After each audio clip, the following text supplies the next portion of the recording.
नमस्कार मेरे प्यारे बच्चों और कॉम्पिटिटिव एग्जाम तैयारी करने वाले सभी विद्यार्थियों को। यह दोनों के लिए ही यह टॉपिक जो है बड़ा ही महत्वपूर्ण है, क्योंकि आपको सिर्फ लॉन्ग पढ़ने से भी कॉम्पिटिटिव एग्जाम कवर नहीं हो पाएगा और ना ही सिर्फ शॉर्ट, क्योंकि कॉन्सेप्ट बहुत जरूरी है। बहुत सारे ऐसे बच्चे होते हैं जो सिर्फ ऑब्जेक्टिव क्वेश्चन को जो है वो कंप्लीट करते हैं, लेकिन उसे पता नहीं होता है कि अगर कॉन्सेप्ट क्या है। तो उन बच्चों से निवेदन है कि अगर आप चाहते हैं कि एग्जाम के अंदर में किसी भी प्रकार से सवाल पूछे, कितना ही घुमा फिरा कर क्यों ना सवाल पूछे, अगर इस चैप्टर से, इस टॉपिक से सवाल आ गया तो मैं उसे पूरी तरह से पढ़ा पाऊं। आप इस वीडियो को लास्ट तक जरूर देखें ताकि आपका जीएस पेपर जो है वो सही से कंप्लीट हो सके। साथ ही यह सेशन जो है वो 11th क्लास के विद्यार्थियों के लिए भी हो सकता है, क्योंकि सिलेबस तो सिलेबस है, ठीक है। तो स्टार्ट करते हैं, शुरू से स्टार्ट कर रहे हैं ये थ्योरी, है ना। चलिए, सबसे पहला है सजीव जगत, यानी कि द लिविंग वर्ल्ड, यानी कि सजीव जगत के बारे में हमें पढ़ना है और इसके कुछ ऑब्जेक्टिव जो है हम करवा चुके हैं। उसके बाद हम लेके आए हैं सब्जेक्टिव। तो सबसे पहले समझ रहे थोड़ा सा विज्ञान के बारे में, जानते हैं कि आखिरकार ये विज्ञान विज्ञान होता क्या है, किस दुनिया का नाम विज्ञान है। देखिए, बचपन से आप लोग पढ़ रहे होंगे साइंस क्या है, विज्ञान क्या है। अगर हमारी बात कहे, विज्ञान यानी कि विशिष्ट ज्ञान। विज्ञान का मतलब क्या हो गया, विशिष्ट ज्ञान, यानी कि वैसा ज्ञान, यूनिक टाइप का ज्ञान। कैसा हो, यूनिक, यानी विशेष तरह का हो। ज्ञान तो बहुत सारा दुनिया में है, लेकिन एक ऐसा ज्ञान जो यूनिक टाइप का हो, क्या बोलते हैं, विशिष्ट हो। तो विशिष्ट ज्ञान को हम क्या बोलते हैं, विज्ञान। आइए हम बात करते हैं ये विज्ञान जो शब्द है या इसकी उत्पत्ति कैसे हुई है। तो देखिए, विज्ञान जो है कहा जाता है एक लैटिन शब्द जिसका नाम है साइरे, जिसका इंग्लिश में हम बोलते हैं टू नो, और उसे टू नो को ही हम हिंदी में कहते हैं जानना। और इसका एक और नाम जो है ये साइरे जो है वो साइंसिया यानी साइंटिसिया में बदल जाता है, और जिसका अर्थ होता है नॉलेज यानी कि ज्ञान। क्या होता है, यानी ये सिंपल चीजें हैं, इंपॉर्टेंट है ना, ये कई बार आप लोग बचपन से पढ़ चुके हैं। आइए हम जानते हैं कि आखिर विज्ञान क्या है। विज्ञान देखिए क्या होता है, सामान्य रूप से अगर कहा जाए तो कहता है किसी कारण के खोज में, अगर हमारे मस्तिष्क में किसी प्रकार का कोई विचार उत्पन्न हुआ है ना, और उस विचार को हम इसी तरह से उसका प्रयोगिक परीक्षण करते हैं, यानी कि प्रयोगिक तौर पे जो है उसको जांच करते हैं, और उस जांच में जो हमें तथ्य यानी बातें प्राप्त होती है, उस आधार पर जो है हम क्या कहते हैं, उस विशेष काम को हम कर्म पाते हैं, ठीक है। तो इसी को हम कहते हैं विज्ञान। यानी इसको अगर पूरी तरह से कहा जाए, इस विज्ञान किसे कहते हैं, तो समान रूप से किसी कारण की खोज में प्रायोग यानी कि एक्सपेरिमेंट के द्वारा प्राप्त तथ्यों यानी प्राप्त बातों पर आधारित परिष्कृत और कर्मबद्ध ज्ञान को, परिष्कृत और कर्मबद्ध ज्ञान को, यानी कि सुसज्जित होने एक्सपेरिमेंटल थ्योरी और कर्मबद्ध यानी कि सिस्टम बाय सिस्टम ज्ञान को हम क्या बोलते हैं, विज्ञान कहते हैं। इसके दो रूप होते हैं, अगर कहा जाए तो कितने होते हैं, दो रूप। एक को हम बोलते हैं भौतिकी, दूसरा को हम बोलते हैं जीव विज्ञान, ठीक है। तो भौतिकी तो हमें पढ़ाना नहीं है ना, भौतिकी जब जीएस आएगा तो उस समय जब शुरू करेंगे तो उसके बारे में हम बताएंगे। अभी फिलहाल हम बात करते हैं किसका, जीव विज्ञान की। जीव विज्ञान आखिरकार क्या है, आइए। जीव विज्ञान यानी बायोलॉजी, बायोलॉजी जो है ये क्या है, विज्ञान की वह शाखा जिसमें सजीवों का अध्ययन किया जाता है, यानी किसका, सजीव के अध्ययन जिस शाखा में हम करते हैं उसे हम क्या कहते हैं, विज्ञान कहते हैं। ध्यान से समझिएगा, विज्ञान की वैसी शाखा जिसमें हम सजीवों का अध्ययन करते हैं उसे हम विज्ञान कहते हैं। ये बायोस यानी बायोलॉजी बना कैसे है, तो बायोलॉजी जो बना है वो देखिए, बायोलॉजी दो शब्दों से बना होता है, बायो और लोगस, है ना। यानी कि बायो का अर्थ होता है लाइफ यानी उसका जीवन, और लोगस का अर्थ होता है क्या, स्टडी यानी अध्ययन, यानी कि जीवन का अध्ययन, जीवन का अध्ययन। जीवन के अध्ययन को विज्ञान की वैसी शाखा जिसमें हम जीवन का अध्ययन कहते हैं उसे हम बायोलॉजी कहते हैं, यानी जीव विज्ञान कहा जाता है। सिंपल चीजें। आइए हम बात करते हैं इन चीजों की। तो ये विज्ञान का पिता कौन है? तो विज्ञान का पिता कहा जाता है अरस्तु महोदय। किसको कहा जाता है? अरस्तु महोदय के। विज्ञान का पिता किसे कहा जाता है? अरस्तु महोदय का। लेकिन विज्ञान यानी जीव शब्द, सॉरी सॉरी सॉरी, है ना, जीव विज्ञान के जनक किसे कहा जाता है? जीव विज्ञान का जनक किसे कहा जाता है? अरस्तु को। किसको कहा जाता है? अरस्तु को कहा जाता है ना। अब यहां पर बात आती है कि जीव विज्ञान शब्द की उत्पत्ति किसने की थी? तो लैमार्क ने। ये लैमार्क महोदय है, याद रखिएगा थोड़ा सा। आपको फिलहाल याद रखना है कि जीव विज्ञान के पिता अरस्तु है, और जीव विज्ञान शब्द का जो है प्रतिपादन जो किए थे वो लैमार्क ने। किसने किया था? लैमार्क। देखिए यहाँ पे लैमार्क किसने? ये लैमार्क महोदय है और ये अरस्तु महोदय है, दोनों।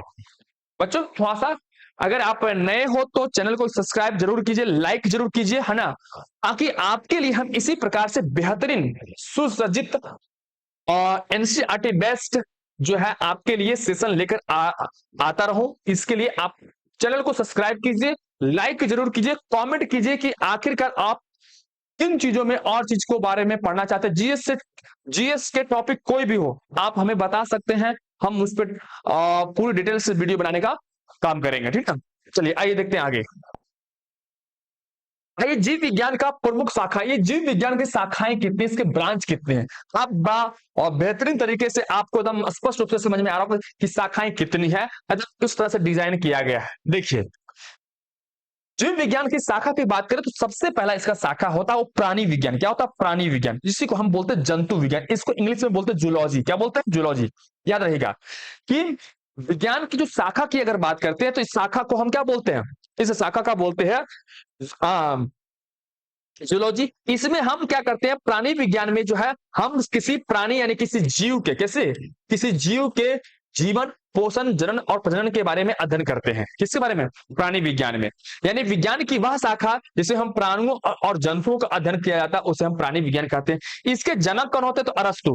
अरस्तु, ध्यान दीजिएगा, अरस्तु जो महोदय है वो जीव विज्ञान के भी जनक है ना, और जीव विज्ञान में जो है वो प्राणी विज्ञान का किसे है? प्राणी विज्ञान का भी जनक क्या है? अरस्तु है। कौन है? अरस्तु है। कौन है? अरस्तु। याद रखिएगा, प्राणी विज्ञान के जनक कौन है? अरस्तु है, और जीव विज्ञान के भी जनक कौन है? अरस्तु है। इसकी दूसरी शाखा है, देखिए क्या है? सूक्ष्म जैविकी यानी माइक्रोबायोलॉजी। कौन है? माइक्रोबायोलॉजी। दूसरा क्या है? माइक्रोबायोलॉजी, यानी कि वैसा विज्ञान जो बड़ा ही सूक्ष्म, जो देख रहे हो, जैसे देखो यहाँ पर जंतु की बात करेंगे या प्राणी की बात करेंगे तो ये बड़ा बड़ा होता है, जैसे बाघ, शेर, गाय, बैल, बकरी, कुत्ता, ये सब बड़े बड़े होते हैं। लेकिन संसार में जीवन जो होता है, जीव जो होता है, ये देखो जीव जो है ये कुछ बड़े भी होते हैं, कुछ छोटे होते हैं, कुछ इस प्रकार के प्लांट होते हैं। तो सभी के बारे में हमें अध्ययन करना है। तो माइक्रोबायोलॉजी में हम क्या करते हैं कि माइक्रोबायोलॉजी के अंदर हम सूक्ष्म जीव, वायरस, माइकोप्लाज्मा, शैवाल, कवक का अध्ययन करते हैं। यानी कि जो छोटे छोटे हैं जिसे हम अपनी नंगी आंख से नहीं देख सकते हैं, इस प्रकार के प्राणियों का अध्ययन जो है सूक्ष्म जैविकी में करते हैं, माइक्रोबायोलॉजी के अंदर करते हैं, ठीक है। अब आता है इसका तीसरी शाखा। तीसरी शाखा को हम बोलते हैं वनस्पति विज्ञान। क्या बोलते हैं? वनस्पति विज्ञान। क्या बोलते हैं? वनस्पति विज्ञान। अब वनस्पति का मतलब क्या होता है आपको पता है? वनस्पति का मतलब होता है, आप एकदम जानते हैं, पेड़ पौधा। देखिए क्या होता है? पेड़ पौधे को हम क्या बोलते हैं? वनस्पति। तो विज्ञान की वैसी शाखा जिसके अंतर्गत हम पादपों का अध्ययन करते हैं, पेड़ पौधों का अध्ययन करते हैं, उसे हम बोलते हैं वनस्पति विज्ञान कहते हैं।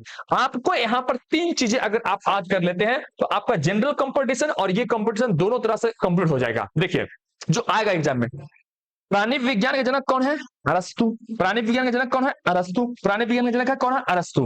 अगला है कि सूक्ष्म जैविकी यानी माइक्रोबायोलॉजी का जनक कौन है? Antony von Leeuwenhoek. Antony von Leeuwenhoek. सूक्ष्म जैविकी के जनक कौन है? Antony von Leeuwenhoek. और वनस्पति विज्ञान के जनक कौन है? थियोफ्रेटस। क्या ना? थियोफ्रेटस। वनस्पति विज्ञान के जनक कौन है? थियोफ्रेटस। वनस्पति विज्ञान के जनक कौन है? वनस्पति विज्ञान के जनक कौन है? थियोफ्रेटस है। कौन है? थियोफ्रेटस है। चलिए आगे देखते हैं, आपको भली बात समझ में आ गया होगा। यहां से आपका ये चैप्टर जो है वो शुरू है। यहां से क्या है? आपका यह चैप्टर जो है शुरू है। ज्यादा लंबा नहीं करेंगे, अब मक्खन की तरह बेहतरीन तरीका से समझाने का प्रयास करेंगे आपको। देखिए ये जो टॉपिक ऑब्वियसली क्या होता है, जब कोई पढ़ाता है ना तो बड़ा बोरिंग और डिस्गस्टिंग लगता है ना, बड़ा अजीब जैसा लगता है, क्या क्या है इसमें। एक्चुअली क्या है ना कि जब हम लिविंग वर्ल्ड पढ़ते हैं, है ना, और सजीव जगत जब के बारे में जब हम पढ़ते हैं तो इसमें कुछ ऐसे नाम होते हैं, वैज्ञानिक नाम और अन्य प्रकार के नाम होते हैं, तो उसमें किसी प्रकार का जो है बा वर्ड आता है, और वंश कुल गण इस प्रकार के आते हैं, मोनेरा फंजाई, तो ये सभी जब आता है तो थोड़ा सा लगता है कि क्या क्या ये सब क्या होता है, क्योंकि हम इन सब चीज को देखे नहीं है, और देखे नहीं है और सुनते हैं तो हमारे दिमाग से ऊपर चला जाता है। लेकिन हम आपके लिए एक ऐसा सेशन लेके आए हैं जिसमें आपको देखने को भी मिलेगा, और एक ऐसा लगेगा जैसे मक्खन पड़े, एकदम आसान लगेगा देखने में और पढ़ने में भी आसान लगेगा। इसलिए वीडियो को लाइक जरूर कीजिए, है ना, कमेंट जरूर कीजिए कि सर किस प्रकार से पढ़ाइए। अगर आपको पढ़ने में किसी प्रकार का कोई दिक्कत हो रहा है और कुछ और तरीका चाहते हैं तो आप कमेंट जरूर कर सकते हैं। चलिए शुरू करते हैं। आपका यहां से यह चैप्टर शुरू है, एकदम ध्यान से। आज हम पढ़ाएंगे सिर्फ क्या, सजीव क्या होता है और सजीव के लक्षण क्या होता है, सजीव क्या होता है और सजीव के लक्षण क्या है ना, और इसके बीच में देखिए क्या है, सजीवों के मूलभूत गुण यानी लक्षण के बारे में हम पढ़ेंगे, इतना ही चीज के बारे में पढ़ेंगे। तो चलिए स्टार्ट किया जाए। अब बच्चों ये बताओ सजीव क्या है, तो आप लोग पढ़े होंगे कि सजीव क्या है। सजीव के बारे में हम पढ़े होंगे कि जिसमें प्राण हो, ये ऐसा पढ़ते हैं ना, जो वृद्धि कर सके, तो ऐसा हम बचपन में हम लोग क्या करते थे, जिसमें प्राण हो उसे हम सजीव कहते हैं, जिसमें प्राण नहीं हो उसे क्या कहते हैं, निर्जीव कहते हैं। ऐसा हम लोग बचपन में याद किया करते थे। चलिए देखते हैं कि आखिरकार सजीव इतना ही होता है कि कुछ और होता है। देखो भाई, सजीव का मतलब आपको सिर्फ इतना देखना है। पहले सजीव, सजीव का मतलब आपको समझना है जिसमें जीवन हो। पहले क्या है, पहली बात याद रखना है, जिसमें जीवन क्या हो, जीवन। और जीवन का मतलब किसमें होता है, जीवन यानी कि जिसमें होता है प्राण। प्राण का मतलब हम लोग समझते हैं आत्मा, जो एकदम भाई आत्मा रहेगा, आत्मा निकल गया तो व्यक्ति क्या हो गया, मर गया, ऐसा समझते हैं ना। क्या हो, जिसमें प्राण यानी आत्मा हो। ये आत्मा कब तक किसी जीव में रहता है ना, आत्मा किसी के जीव में कब तक रहता है, ये इंपॉर्टेंट बात है। देखिए जब कोई जीव है तो उसका शरीर होगा, क्या होगा, शरीर होगा, और शरीर होगा तो शरीर की कुछ क्रिया होगा, और कोई क्रिया होगा तो क्रिया में कई प्रकार होंगे। अब शरीर है और उसकी क्रिया है तो वो सारा क्रिया जो है सही से होना चाहिए, सही से होना चाहिए। अगर सही से होना चाहिए, अगर वो सारी क्रियाएं होती है किसी जीव में, या सजीव को सजीव होने के लिए वह क्रिया का होना अति आवश्यक है, तो हम उसको कहेंगे सजीव। और वो कुछ ऐसे होते हैं जो वो नहीं होता है किसी में, वो क्या कहलाता है, निर्जीव। आइए इस डेफिनेशन को समझते हैं। कहता है प्रकृति में पाए जाने वाले वे पदार्थ, मतलब प्रकृति के अंदर कुछ ऐसे पदार्थ होते हैं जिसमें क्या होता है, जनन होता है, वृद्धि होता है, विकास होता है, अनुकूलन होता है और संवेदनशीलता होती है। यानी क्या होता है, जैसे देखो अगर बात करें लोहा की, तो क्या लोहा में वृद्धि होती है। अगर बात करें एल्यूमिनियम की, तो एल्यूमिनियम में अनुकूलन होता है, जनन होता है, संवेदनशीलता होती है। उसे धूप में रख दो, बारिश में रख दो, कोई दिक्कत नहीं, कभी भी रख दो, आग में डाल दो, कोई फीलिंग्स नहीं है, सब एकदम डेड है, कुछ भी नहीं है। तो ऐसे प्राणी को, ऐसे चीजों को प्रकृति के अंदर, वैसे पदार्थ क्या देखिए यहाँ पर, ऐसे पदार्थ को हम निर्जीव कहते हैं। लेकिन दुनिया में वह पदार्थ, ध्यान सुनिए, दुनिया में वह पदार्थ जिसमें जनन हो सके, या जो जनन कर सके, जो वृद्धि कर सके, क्या कर सके, वृद्धि कर सके, जिसमें विकास हो सके, है ना, और जिसमें अनुकूलन, प्रकृति के संवेदनशील हो, प्रकृति के अनुसार हमने अपने आप को अनुकूलित कर दे, संवेदनशीलता किसी से प्रति जो है वो उसके भावनात्मक संवेदनशीलता हो, तो उसे हम सजीव कहते हैं। ठीक है, तो ये सभी अगर गुण जिसके अंदर पाया जाता है उसे हम सजीव कहते हैं। तो आप यहां से नोट्स भी प्रिपेयर कर सकते हैं कि सजीव क्या है। आइए अब हम समझते हैं कि सजीव के गुण कौन कौन से होते हैं, बताइए, और अभिलक्षण क्या क्या होता है। तो देखिए अगर कोई सजीव है, अगर कोई क्या है, सजीव है, इसका मतलब उसमें विविधताएं होगी। क्या होगी, विविधताएं होगी। विविधताओं का मतलब क्या हो, उसमें अपनी किस्म और जाति के अनुसार जो है उसमें विभिन्न प्रकार के आकार और आकृति होती है। देखो क्या होता है, आकार और आकृति होती है ना, मतलब जाति के अनुरूप जैसा जाति है, कौन सा किस्म का है ना, उसी आधार पर देता है। गांव में देखते हैं या अपने मार्केट में जाओगे तो कोई बैगन कैसा है, कोई बैगन कैसा है, कोई टमाटर कैसा है, कोई टमाटर कैसा है, विविधता होता है ना, इसी को बोलते हैं विविधताएं। तो वो कैसा होता है, किस्म के आधार पे। लंबा वाला किस्म का है तो लंबा बैगन, गोल वाला किस्म का तो गोल बैगन है ना। जाति के आधार पर भी उसका आकार और आकृति होता है। तो ये सभी विभिन्नताएं जो लक्षण है वो किसमें पाया जाता है, सजीव में पाया जाता है। किसमें पाया जाता है, सजीव में पाया जाता है।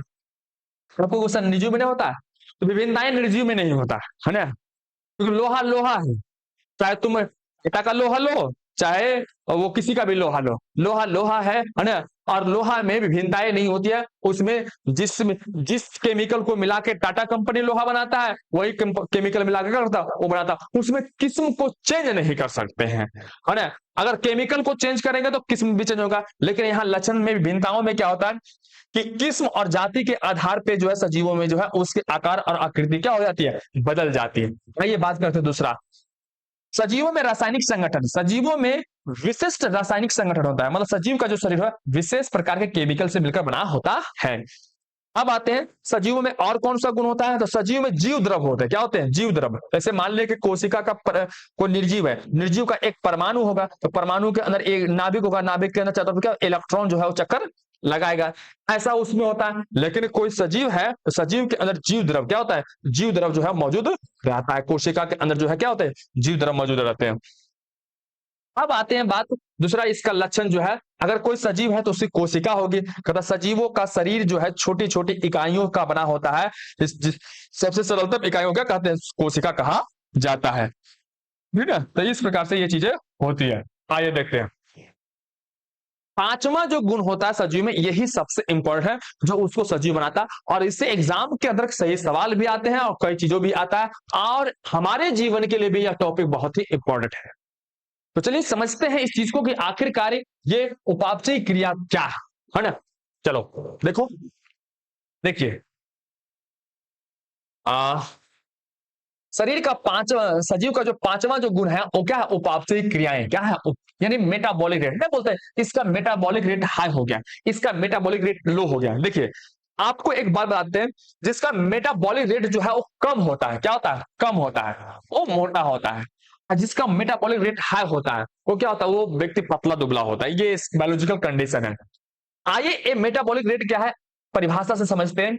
सजीवों में विभिन्न प्रकार की जैविक क्रिया होती है। क्या होती है, हमारे शरीर के अंदर बहुत से प्रकार की जैविक क्रियाएं होती है, और इस जैविक क्रियाओं को जैविक क्रियाएं संपन्न होती है, जिससे इसी को हम क्या बोलते हैं, उपापचयी क्रिया होती है। यानी कहा जाए तो हमारे शरीर में होने वाले जितने भी जैविक क्रियाएं जिसके कारण हम जीवित रहते हैं, स्वस्थ रहते हैं, ध्यान समझिएगा, मनुष्य के शरीर के अंदर या उसके दैनिक जीवन को चलाने के लिए जो भी उसके बॉडी के अंदर क्रियाएं होती है, उस क्रिया को हम क्या बोलते हैं, जैविक क्रिया कहा जाता है ना। और उस जैविक क्रिया जो संपन्न होती है, इस संपन्न होने की जो प्रोसेस है, इस प्रोसेस को ही क्या बोलते हैं, उपापचयी क्रिया बोलते हैं। अब अगर कहा जाए तो किसी सजीव का जैविक क्रियाएं जो है काफी फास्ट तरीके से होती है, किसी का कभी काफी स्लो होता है, तो उसी आधार पे जो है इसी को हम बोला जाता है उपापचयी क्रिया। अब जरा इसके दो रूप होते हैं, मेन इंपॉर्टेंट ये है, उपापचयी क्रिया में दो चीज होती है, दो प्रकार होते हैं, उसको समझिए। एक होता उपचयी और एक होता अपचयी, है ना। एनाबॉलिक केटाबॉलिक, एनाबॉलिक केटाबॉलिक, सॉरी एनाबॉलिज्म केटाबॉलिज्म, ये दो क्रियाएं होती है। क्या होती है, दो क्रिया, मतलब दो प्रकार होते हैं। आपको समझना, अगर एक वाक्य में बोले इस पूरा शब्द का मतलब, तो इसका मतलब होता है निर्माणकारी और विनाशकारी। ध्यान से समझिएगा, इस उपापचय क्रिया को अगर एक शब्द में बोले, है ना, तो ये क्या होता है, इसके अंदर किसी चीज का निर्माण होता है और फिर उसका विनाश होता है। ठीक है, चलिए देखते हैं। सबसे पहले देखते हैं अपचयी क्रिया। क्या बोलते हैं, अपचयी क्रिया। अपचयी क्रिया क्या होता है, वे क्रियाएं जिसमें जटिल घटकों का अपघटन होता है। जटिल घटक क्या हो गया, जटिल घटक का मतलब हो गया बालक, है ना, ये भोजन। हम अपने शरीर में जब किसी चीज को डालते हैं, है ना, भोजन, तो भोजन क्या होता है, जटिल होता है ना। भोजन कैसा होता है, भोजन जो है वो जटिल होता है, और यह जटिल जो है अपघटन होकर, यानी अपघटित होता है, यानी कि टूटता है, और टूटकर सरल घटकों का निर्माण करता है, जिसे अपचयी क्रियाएं कहते हैं। जैसे में श्वसन, क्या होता है, श्वसन, श्वसन में भी क्या होता है, या फिर भोजन का पचना, भोजन का क्या होता है, पचना, भोजन का जो है वो पचना। यहां पर हो गया श्वसन हो गया, और भोजन का क्या हो गया, भोजन का पाचन।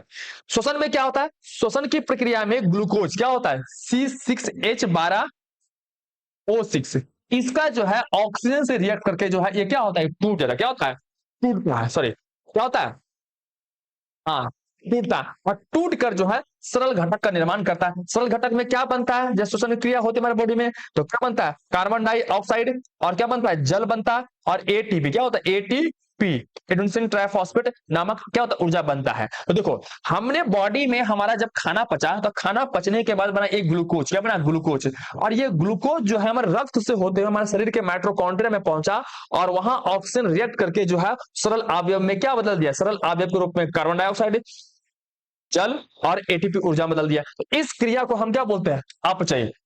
उपचय क्रिया में क्या होता है, उपचय क्रिया में होता है कि वे क्रियाएं जिसके द्वारा सरल घटक का संयोजन द्वारा जटिल घटकों का निर्माण होता है। इसमें हम क्या करते हैं, सरल चीज को मिलाते हैं, और जब सरल चीज को मिलाते हैं तो सरल चीज को मिलाने के जब मिलता है, आपस में जुड़ता है, आप यहाँ पे देखिए सरल चीज आपस में छोटा छोटा क्या होगा, सरल चीज है, अब मिलकर एक बड़ा चीज का निर्माण करता है, जिसे हम क्या बोलते हैं, उपचय क्रिया कहते हैं। और ये दोनों हमारा बॉडी में होता है, क्या होता है, जैसे देखो अगर हम बात करें अपने बॉडी में पे पौधों में बात करें, तो प्रकाश संश्लेषण अभिक्रिया, उस उदाहरण के आधार पर अगर हम समझे, इसमें क्या होता है, सरल कंपोनेंट्स में क्या हो गया, कार्बन डाइऑक्साइड और जल, है ना, और सूर्य का प्रकाश, क्या होगा, ये सूर्य का प्रकाश, ये आपस में मिलता है। तो ये जो छोटा छोटा ये एलिमेंट्स है, तत्व है, ये क्या है, ये छोटा है, सरल है।